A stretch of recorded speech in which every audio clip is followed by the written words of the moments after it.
મિત્રો, સ્વાગત છે દરેક વિદ્યાર્થી ભાઈઓ બહેનોનું સફલમ પર.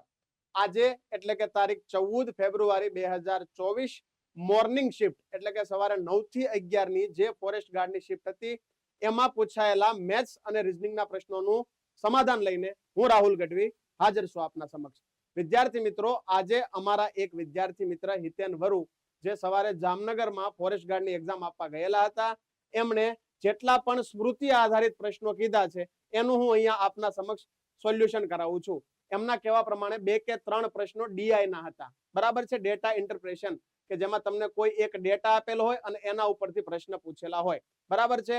અને એના સિવાયના જેટલા પણ મેથ્સ અને રીઝનિંગના પ્રશ્નો છે, ફટાફટ આપણે એનું સોલ્યુશન શરૂ કરીએ વિદ્યાર્થી મિત્રો. પહેલો સવાલ છે, 12 ટેબલની પડતર કિંમત અને 16 ટેબલની વેચાણ કિંમત સમાન છે તો નુકસાનની ટકાવારી કેટલી? આ એક નફા ખોટનો બહુ ટિપિકલ પ્રશ્ન છે જે વર્ષોથી પૂછાતો આવે છે. હવે આપણે આ દાખલાને ગણવાની સૌથી આસાનમાં આસાન પદ્ધતિ હું આપના સમક્ષ મૂકું છું. એક છે મારી પાસે પડતર કિંમત અને બીજું છે મારી પાસે વેચાણ કિંમત. તો પહેલા તો લખી નાખીએ પડતર કિંમત અને વેચાણ કિંમત. કેટલા ટેબલની પડતર કિંમત? તો કે 12 ટેબલની પડતર કિંમત. અને કેટલા ટેબલની વેચાણ કિંમત? તો કે 16 ટેબલની વેચાણ કિંમત સમાન છે. વિદ્યાર્થી મિત્રો, યાદ રાખજો, જ્યારે બે અલગ અલગ કિંમત વચ્ચે બરાબરની નિશાની હોય એટલે કે આના 12 અને આના 16 સમાન છે તો હંમેશા એમના વચ્ચે વ્યસ્ત પ્રમાણ હોય. એટલે કે આ 12 અહીંયા જતા રહે અને આ 16 અહીંયા જતા રહે. તો એનો મતલબ હવે તમારી પડતર કિંમત કેટલી થઈ ગઈ છે? 16. અને વેચાણ કિંમત કેટલી થઈ છે? 12. એનો મતલબ 16 વાળો સામાન તમે 12 રૂપિયામાં વેચો, એનો મતલબ તમને 4 રૂપિયા નુકસાન થયું. કેટલા રૂપિયા નુકસાન થયું? 4. પણ વિદ્યાર્થી મિત્રો, અહીંયા ટકાવારીમાં પૂછ્યું છે. મેં 16 રૂપિયાનો સામાન લીધો, એના ઉપર મને 4 ની નુકસાની પડી. ટકાવારી હંમેશા 100 એ નીકળે. 100 એ કેટલા? આ 16 નો ચોથો ભાગ છે. 16 ના 4 ટુકડા કરો એટલે 4 આવે. તો હિસાબે તમે 100 ના 4 ટુકડા કરશો, 100 નો ચોથો ભાગ કરશો તો તમને ખબર પડશે કે નુકસાનની ટકાવારી 25% છે. તો આ દાખલાનો જવાબ 25% નુકસાન આવશે વિદ્યાર્થી મિત્રો. સવાલ નંબર 2 જોઈએ. ચાલો. એક ક્રિકેટર પોતાની 9મી ઇનિંગ્સમાં 87 રન બનાવે છે, જેનાથી તેના પાછલા દાવોની સરેરાશમાં 3 રનનો વધારો થાય છે. તો ક્રિકેટરની નવી સરેરાશ શોધો. આ પણ સરેરાશમાં વર્ષોથી પૂછાતો એક સવાલ છે. આમાં પણ કશું નવું નથી. કેટલામી ઇનિંગ્સ? આપણે દાવ લખીએ. કેટલામો દાવ લીધો ક્રિકેટરે? તો કે સાહેબ એને 9મો દાવ લીધો. અને 9મા દાવમાં એને કેટલા રન બનાવ્યા? તો કે સાહેબ એને 87 રન બનાવ્યા. પાછલા દાવોની સરેરાશ એવો શબ્દ વાપર્યો. જો આ એનો 9મો દાવ હોય તો એને પાછળ કેટલા દાવ લીધા હોય? તો કે એને પાછળ 8 ઇનિંગ રમી હોય, એટલે કે એને પાછળ 8 દાવ લીધેલા છે, બરાબર છે. એને પાછળ 8 ઇનિંગ રમી છે. આ 87 રનમાંથી 3 રન તો પાછલી સરેરાશ વધારવામાં વયા જાય છે. પાછલા 8 દાવ દરેકમાં જો 3 રન વધારવા માટે જાય તેનો મતલબ 24 રન તો ન્યા જ વપરાઈ જશે. તો બસ આ 87 માંથી 24 રન પાછલી સરેરાશ વધારવા માટે. આ 24 રન છે ના છે? તો કે પાછલી સરેરાશ વધારવા માટે છે. બાદ કરો, 87 માંથી 24 બાદ કરો, એનો મતલબ 63 એની નવી સરેરાશ હશે. 63 જે છે એ એની નવી સરેરાશ હશે. અને આ પ્રશ્નનો જવાબ 63 એટલે કે 63 એની એવરેજ આવશે. ફરી એક વખત, 9મી ઇનિંગ્સમાં 87 તો પાછળ કેટલી ઇનિંગ્સ હોય? 8. દરેકમાં 3 નો વધારો, 8 તેરી 24. 87 માંથી 24 બાદ કરો, 63 આ એની નવી એવરેજ છે. માનો કે જૂની એવરેજ પૂછી હોત, આ 63 નવી એવરેજ છે અને એમાં 3 રનનો તો વધારો થયો છે. 3 રનનો તો વધારો થયો છે. તો આ 63 માંથી 3 કાઢો તો 60 એની જૂની સરેરાશ કહેવાય. આવું પણ પહેલા પૂછાતું હતું. કદાચ આવનારી કોઈ શિફ્ટમાં આવું પૂછે કે જૂની સરેરાશ કેટલી હતી, તો 63, એમાં 3 નો વધારો છે તો એ વધારો બાદ કરો, એનો મતલબ 60 એની ઓલ્ડ એવરેજ, 63 એની નવી એવરેજ, બરાબર છે. ચાલો આગળ ચાલીએ. એના પછીનો સવાલ, છોકરાઓની ઉંમરની સરેરાશ એ છોકરીઓની સંખ્યાથી બમણી છે. એનો મતલબ એક ક્લાસમાં બોયઝ પણ આપેલા છે અને ગર્લ્સ પણ આપેલી છે, બંને આપેલા છે. હવે તમને શું કીધું છે? છોકરાઓની જે એવરેજ છે, મતલબ છોકરાઓની જે સરેરાશ છે એ છોકરીઓની સંખ્યાના 2 ગણા છે. છોકરીઓની જેટલી સંખ્યા આવે એના 2 ગણા કરશો તમે એટલે છોકરાઓની એવરેજ તમને મળી જશે. ક્લાસમાં કુલ 50 વિદ્યાર્થીઓ છે. 50માં ભાઈઓ અને બહેનો બંને આવી ગયા. ચાલો, વિદ્યાર્થીઓ છે, છોકરા અને છોકરીનું પ્રમાણ 4:1 છે. મતલબ 4 છોકરાઓની સામે 1 છોકરી છે. તો આ જે 50 છે એના 5 ભાગ પડે. સાહેબ કઈ રીતે? તો કે 4:1. 1 ભાગની વેલ્યુ, 1 ભાગની વેલ્યુ, 1 ભાગની તમારી કિંમત થશે 10. એનો મતલબ ક્લાસમાં 10 બહેનો છે. અને ક્લાસમાં કેટલા ભાઈઓ છે? 40 ભાઈઓ છે. ફરી એક વખત 50 નો ક્લાસરૂમ છે, 4:1 નો રેશિયો છે, તો 50 ના 5 હિસ્સા કર્યા. છોકરીઓના હિસ્સે 10, છોકરાઓના હિસ્સે 40. છોકરીઓની સંખ્યા કેટલી છે? 10. એના કરતા બમણી એવરેજ છે ભાઈઓની, એની કરતા બમણી એવરેજ છે ભાઈઓની. તો 10 ના બમણા કરો તો કેટલા આવે? તો કે સાહેબ 10 ના બમણા કરીશું તો આવશે 20. બરાબર છે. એનો મતલબ દરેક ભાઈની ઉંમર 20 વર્ષ છે એવરેજ. પ્રશ્ન હું પૂછો છો આપણને? તો સમગ્ર વર્ગમાં છોકરાઓની ઉંમરનો સરવાળો કેટલો? વર્ગમાં કેટલા છોકરા છે? તો કે 40 બોયઝ છે. કેટલા બોયઝ છે? 40. અને બધાની એવરેજ કેટલી છે? તો કે સાહેબ બધાની એવરેજ બહેનો કરતા ડબલ, એટલે કે 10 બહેનો કરતા ડબલ 20 એવરેજ છે. તો આખા ક્લાસમાં તમામ વિદ્યાર્થીઓનો જો ભાઈઓની ઉંમરનો સરવાળો કરશો તો એ 800 વર્ષ આવવો જોઈએ. કેટલા વર્ષ આવવો જોઈએ? 800. તેનો મતલબ મારું એવું માનવું છે કે આ દાખલાનો જવાબ 800 વર્ષ આવવો જોઈએ. 800 years. બરાબર છે. ચાલો આગળ ચાલીએ. એના પછીનો સવાલ લઈએ. 1284 નું 5% લેખે 3 વર્ષનું વ્યાજ મુદ્દલ. હવે ઘણા આને I બરાબર PRN છેદમાં 100 થી ઉકેલવાની મહેનત કરશે. મારી ના નથી, પણ સિમ્પલ ભાષામાં સમજીએ તો તમને એવી ખબર હોવી જોઈએ કે વ્યાજનો દર અને વર્ષની સંખ્યા હંમેશાનો ગુણાકાર થાય. સાહેબ કઈ રીતે? તો કે 1 વર્ષનું વ્યાજ 5% છે. જો તમે 3 વર્ષ સુધી રાહ જોવો છો, 3 વર્ષ સુધી, તો તમને કેટલું વ્યાજ મળવું જોઈએ? તો કે સાહેબ મને 15% વ્યાજ મળવું જોઈએ. પહેલા 15% ને હું આમ લખી શકું 10% અને 5%?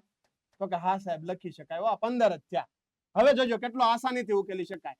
1284 છે.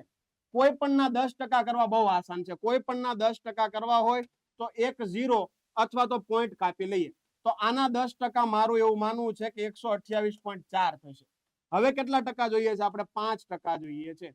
તો 5% એટલે 10 ના અડધા. 128 ના અડધા, 128 ના અડધા 100 ના અડધા 50, 28 ના અડધા 14. એનો મતલબ એ થશે 64. અને 0.4 ના અડધા કેટલા થશે? 2. એનો મતલબ અહીંયા આવશે 0.6. 4 ને 8 12 ને 4 16 નો છગડો વધી લાગે 1. 9 ને 2 11 ને 6 17 નો સાતડો વધી લાગે 1. 2 ને 1 3 ને 1 4 1 ના 1. એનો મતલબ વ્યાજ મુદ્દલ તમારું 1476.6 એટલે કે 1476.6 આવવું જોઈએ. બરાબર છે. ચાલો આગળનો સવાલ જોઈએ. આસાન હતો સાદા વ્યાજનો આ દાખલો. પગારમાં 40% નો ઘટાડો કરો, ત્યારબાદ 50% નો વધારો કરો તો એકંદરે પગારમાં શું ફેરફાર થયો?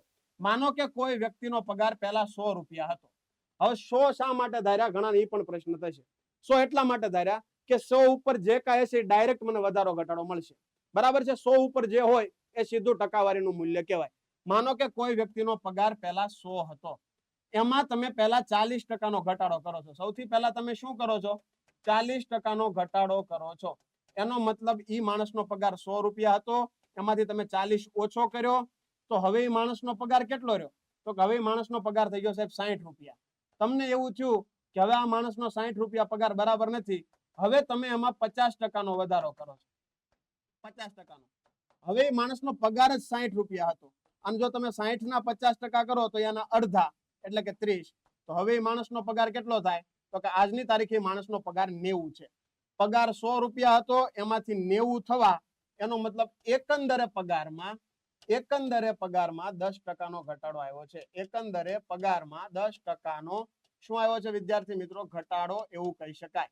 ફરી એક વખત 100 રૂપિયા 40% ઘટાડો એટલે 60 થઈ ગયો એનો સેલેરી. હવે 50% વધારો, 60 ના 50% એટલે 30 વધારો. બરાબર છે. તો એનો સેલેરી થઈ ગયો 60 માં 30 નાખો એટલે 90. 100 પહેલા પગાર હતો, હવે 90 થઈ ગયો. એનો મતલબ 10% એનો પગાર ઘટ્યો છે. એક સવાલ રીઝનિંગ નો પણ પૂછાયો હતો કે ઘડિયાળમાં 4:15 થાય તો બંને કાંટા વચ્ચે કેટલા અંશનો ખૂણો બને? આ સવાલને પણ આપણે બે રીતે ઉકેલી શકીએ. પહેલા જે આખું ગામ ઉકેલે છે એ 11/2 m 30h અને આ બધું માનાંકમાં. બરાબર છે.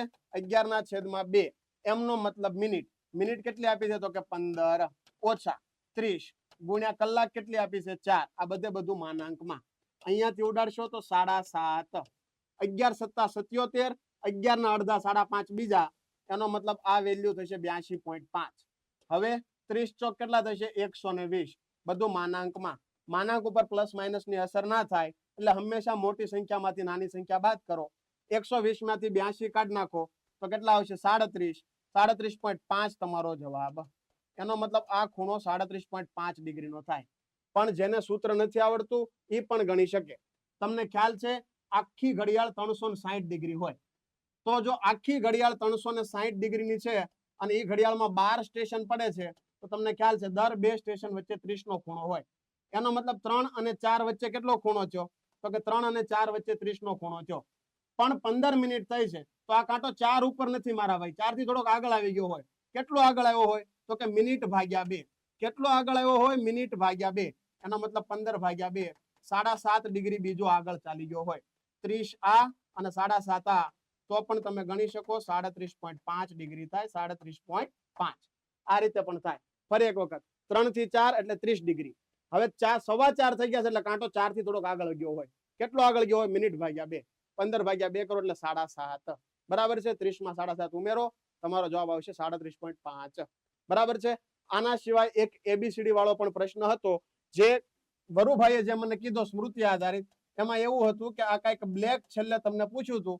અને એમાં તમારે ઊંધી એબીસીડી શરૂ કરવા નથી મતલબ બી ની સામે વાય એ જ રીતે આઈ ની સામે શું આવે એની સામે શું આવે સી ની સામે શું આવે કે ની સામે શું આવે એક આવો પણ પ્રશ્ન હતો અને આ સિવાય તો કે થોડા ડીઆઈ ના પ્રશ્નો હતા ડેટા ઇન્ટરપ્રેશન ના જેટલા પ્રશ્નો અમારી સુધી આવ્યા છે મેં એનું વ્યવસ્થિત રીતે સોલ્યુશન કરાવવાની મહેનત કરી છે વિદ્યાર્થી મિત્રો આપ પણ તમારામાંથી કોઈ પણ આવનારા સમયમાં જો ફોરેસ્ટની પરીક્ષા દેવા જવાનું હોય તો અમે નીચે કમેન્ટ બોક્સમાં અમારી સંસ્થાનો વોટ્સએપ નંબર છોડીએ છીએ આપ જે પણ શિફ્ટનું પેપર દઈને આવો તમને જેટલા પણ પ્રશ્ન યાદ હોય એ અમને વોટ્સએપ ઉપર મોકલો અમે આવા વિડીયો બનાવી બીજા વિદ્યાર્થી ભાઈઓ બહેનોની મદદ કરતા રહીશું આશા કરીએ તમને સોલ્યુશન સમજાયું હશે મળતા રહીશું આવા વિડીયો સાથે ત્યાં સુધી દરેક વિદ્યાર્થી ભાઈઓ બહેનોને જય હિન્દ જય ભારત જય જય ગરવી ગુજરાત